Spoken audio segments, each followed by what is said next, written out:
como é que o eleitor vai tratar o que a gente está vivendo hoje na hora de escolher o seu voto lá na frente. Eu quero seguir falando sobre isso. A gente vai receber agora a cientista política e professora da UFPR, a Graziela Testa. Graziela, bem-vinda ao Hora H. Boa noite.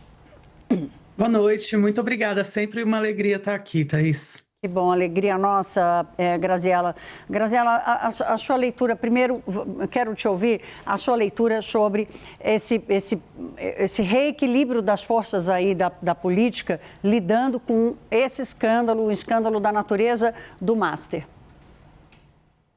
Perfeito. A gente tem visto e está saindo tudo muito devagar, né? Acho que isso vai ser um processo, é um pouco mais complicado esse processo sem ano eleitoral para a gente conseguir informar o máximo possível o eleitor na hora de tomar a sua decisão. Então, ao mesmo tempo em que do ponto de vista democrático, pode ser muito negativo a gente fazer um debate eleitoral que gira em torno somente disso, é muito importante que o eleitor tenha todas as informações e o que a gente sabe de informação a respeito de outros escândalos e o que a gente tem na literatura sobre esse assunto é que o que importa é a história que vai se contar e é isso que vai impactar na decisão do eleitor. Então é um pouco cedo para a gente entender como que vai se desenhar essa história toda para poder prever o voto do eleitor, sobretudo daquela fatia do eleitorado que está cada vez mais diminuta, que é aquela disposta a mudar seu voto.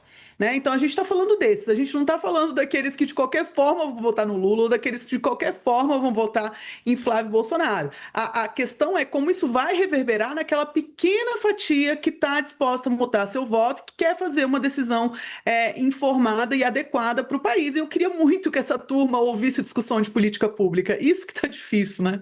Não, essa expectativa é quase romântica, Graziela, da gente assistir a um debate sobre uma agenda de Brasil, né? A gente tem que ser bastante realista nesse ponto. Agora, Graziela, ontem a gente tratou bastante aqui sobre as diferenças, né? Porque cada caso, apesar de estar todo mundo envolvido no caso, cada caso é um caso. Flávio Bolsonaro é candidato à presidência da República. O senador Jacques Wagner não é, né? O caso Master não chegou ao Palácio do Planalto, à sala do presidente da República no terceiro andar. Chegou muito perto, né, junto com o senador. Você acha que a gente vai ser capaz, o cidadão, o cidadão, a sociedade em geral, o eleitor, essa régua de medida, quem é mais, quem é menos, ela vai ter alguma eficiência na escolha do voto?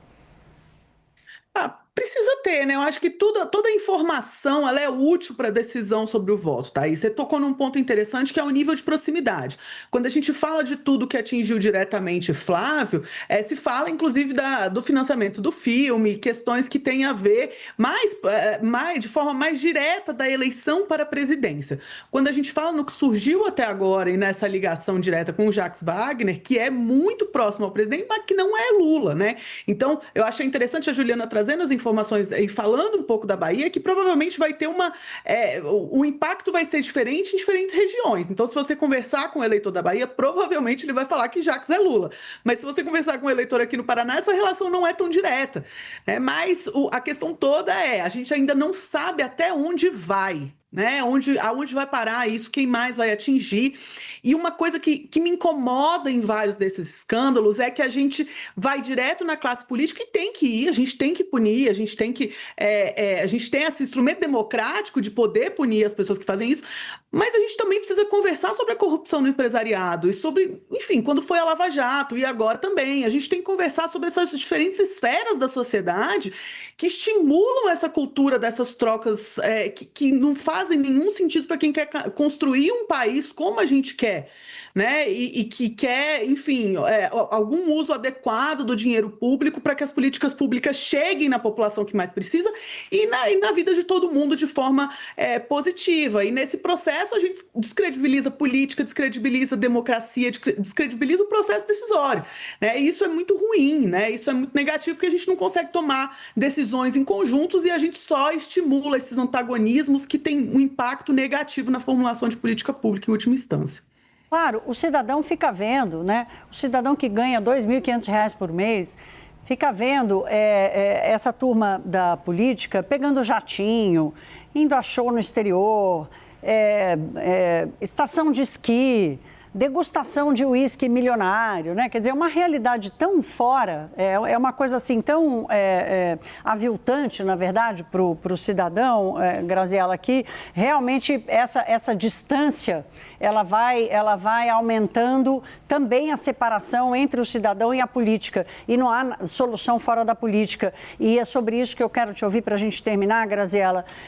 Qual é a solução política que você enxerga se a gente tem o comprometimento dos três poderes? É a primeira vez que a gente tem o envolvimento dos três poderes no mesmo escândalo.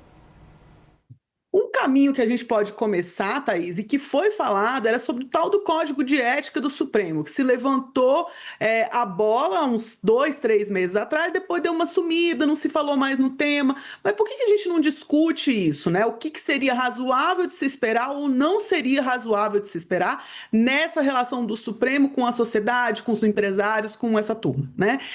A gente precisa começar de algum lado que gere um compromisso mútuo, porque a coisa de fazer leis e de fazer emenda à Constituição, a gente faz muito bem, a gente já fez muito, a gente precisa de um compromisso público e mútuo para chegar nisso, né? E eu não sei se a gente está num momento em que eu enxergo isso com bons olhos, sobretudo num contexto, a gente está falando disso agora, a gente vai enfrentar eleições que vão ser duras, que vão ser competitivas esse ano, que tendem a gerar, sair novas notícias e novas questões que podem deixar a gente algo desacreditado. A gente precisa conversar sobre o projeto de país que a gente tem, com o orçamento público da forma como está organizado, com as contas públicas como estão. É razoável a gente ter essa aplicação de emenda parlamentar, por exemplo, sem ter uma destinação clara, sem ter, enfim, as emendas de transferências especiais. A gente não está num momento bom.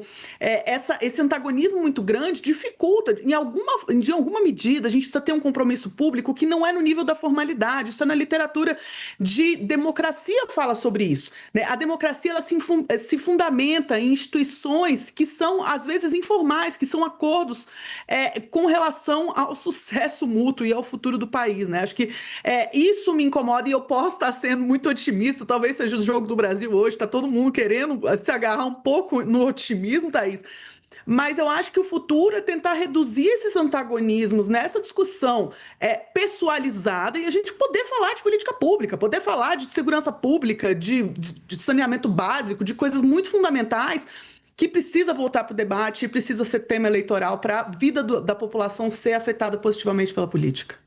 A Copa do Mundo está chegando mais como um anestésico do que como